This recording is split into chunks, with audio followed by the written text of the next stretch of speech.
আসসালামু আলাইকুম। নবম দশম শ্রেণীর সুপ্রিয় শিক্ষার্থীবৃন্দ, আশা করছি তোমরা সকলে ভালো আছো। তোমাদের এসএসসি লেভেলের করে আমি সুন্দর করে গোছালো আকারে তোমাদের প্রতিটি পরিচ্ছেদ ভিত্তিক ধারাবাহিকভাবে আলোচনা দিচ্ছি। তার ধারাবাহিকতায় এখন তোমাদের সাথে আলোচনা করব পরিচ্ছেদ 27 বচন নিয়ে আলোচনা করব। আমরা জানি বচন, নির্দেশক, বলয়, বিভক্তি এগুলো পড়তে আমাদের 9 পরিচ্ছেদের সাহায্য নিতে হয়। আমরা তোমাদের মধ্যে যারা 9 পরিচ্ছেদটা এখনো পড়োনি, আগে 9 পরিচ্ছেদ পড়বে, কারণ সেখান থেকে সবগুলো ধারণা এখানে এসেছে। প্রথমে যদি আমরা বইয়ের কনসেপ্টটা দেখে নিব, এর পরবর্তীতে আমরা এখানের মধ্যে যে গুরুত্বপূর্ণ এমসিকিউগুলো আছে ব্যাখ্যা সহকারে সেগুলো পড়ব। বচন হলো সংখ্যার ধারণা, তাহলে সংখ্যা রিলেটেড যে ধারণাগুলো আছে এগুলোকে বলা হয় বচন। বচনের মাধ্যমে গণনাবাচক বিশেষ্য ও সর্বনাম শব্দের সংখ্যা নির্দেশিত হয়। বাংলা ভাষায় বচন দুই প্রকার, এক বচন, বহু বচন। তাহলে আমরা এই বচন মানে এক বচন, বহু বচন নির্দেশ করব। কোনো কিছুকে এক বচন এবং কোনটাকে বহু বচন এগুলো নিয়ে আলোচনা করে বচন। এবং বচন কোথায় থাকে? বচন লগ্নকে থাকে। লগ্নক কত প্রকার? লগ্নক 4 প্রকার। এগুলো একটু মাথায় রাখবে। পরিচ্ছেদ 9 যারা ভালো করে পড়েছো, আশা করছি তাদের আর গ্যাপ থাকার কথা না। সাধারণত কিছু শব্দাংশ বা লগ্নক এক বচন শব্দের পরে যুক্ত হয়ে বহু বচন শব্দ তৈরি করে। এর যদি আমরা একটু করে দেখি, এক বচন শব্দের উদাহরণ, শিক্ষক ক্লাসে এসেছেন। শিক্ষক এখানে একজনকে নির্দেশ করছে, কোনো একজন শিক্ষক ক্লাসে এসেছেন, তাহলে এটা এক বচন। বইটা কোনো একটা নির্দিষ্ট বইকে বোঝাচ্ছে।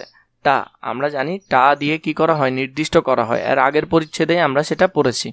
তাহলে বইটা কোথায় হারিয়ে গেল? এখানে একটা নির্দিষ্ট বইকে নির্দেশ করছে। প্রথম বাক্যে শিক্ষক, এর সঙ্গে কোনো কি যুক্ত হয়নি? লগ্নক। আমরা জানি লগ্নক হলো কোনো শব্দাংশের শেষে যেটা যুক্ত হয় সেটা হলো লগ্নক। কিন্তু বইয়ের সাথে কিন্তু একটা এক্সট্রা করে লগ্নক যুক্ত হয়েছে, সেটা হলো টা, যেটাকে আমরা নির্দেশক বলি।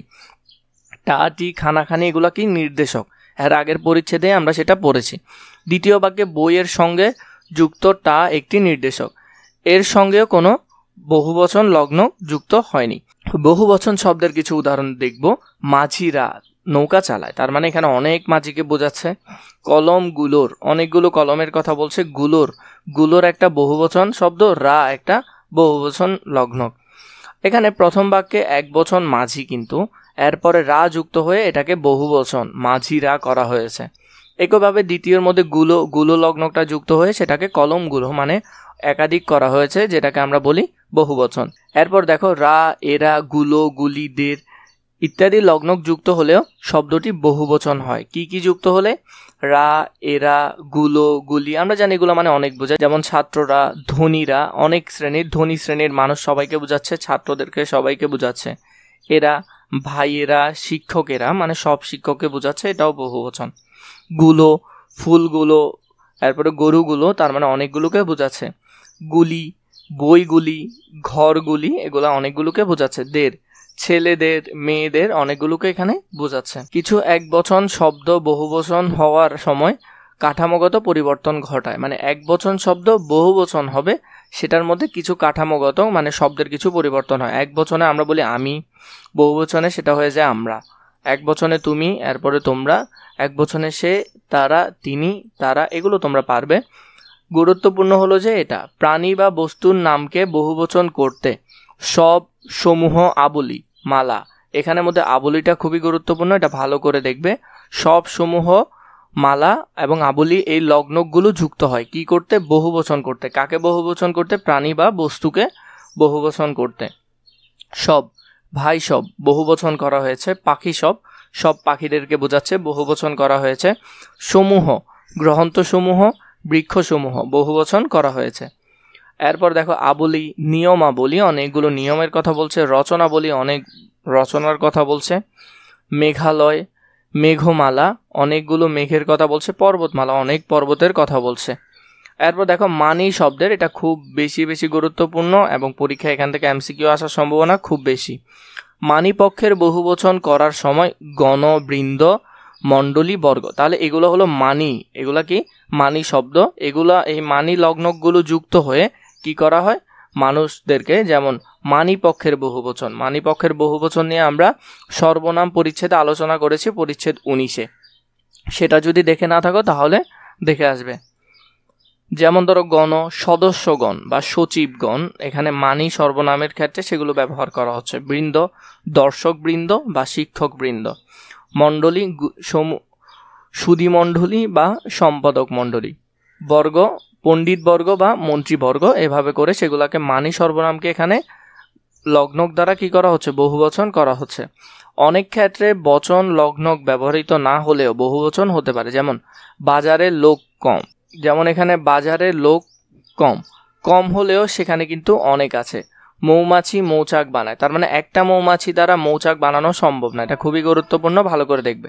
এখানে মৌমাছি এক বচন মনে হলেও মৌচাক বানায়, একটা মৌমাছি আর মৌচাক বানাতে পারে না, অনেক মৌমাছির প্রয়োজন হয়, তাহলে এটা দেখতে এক বচন মনে হলেও বাস্তবতা এটা বহুবচন। সমাজে নারীর ক্ষমতায়ন নিয়ে তিনি গবেষণা করছেন, এটাও এখানে নারীর যে শব্দটা এটা কি এসেছে, বহুবচন হয়ে এসেছে। এরপর দেখো অনুশীলন সমাধানে যাব। এর আগে তোমাদেরকে বলি, তোমাদের যদি এসএসসি লেভেলে দাগানো বই প্রয়োজন হয় সেখান থেকে তোমরা ইনশাআল্লাহ শতভাগ কমন পাবে। এই নাম্বারে অথবা ডিসক্রিপশনে থাকা ফেসবুক পেজে মেসেজ দিলে হবে আমাদেরকে, সেখান থেকে তোমরা বইগুলো নিতে পারো খুবই অল্প দামে। অনুশীলন সমাধানের মধ্যে আমরা এখানের মধ্যে এমসিকিউগুলো ব্যাখ্যা সহকারে সমাধান করার চেষ্টা করব। একাধিক সংখ্যা বোঝাতে যেসব লগ্নক বিশেষ্য বা সর্বনামের পরে যুক্ত হয় তার নাম কি? তার নাম হলো যে বচন। তার নাম কি? বচন। উত্তর এখানে চলে এসেছে, তার নাম হলো যে বচন।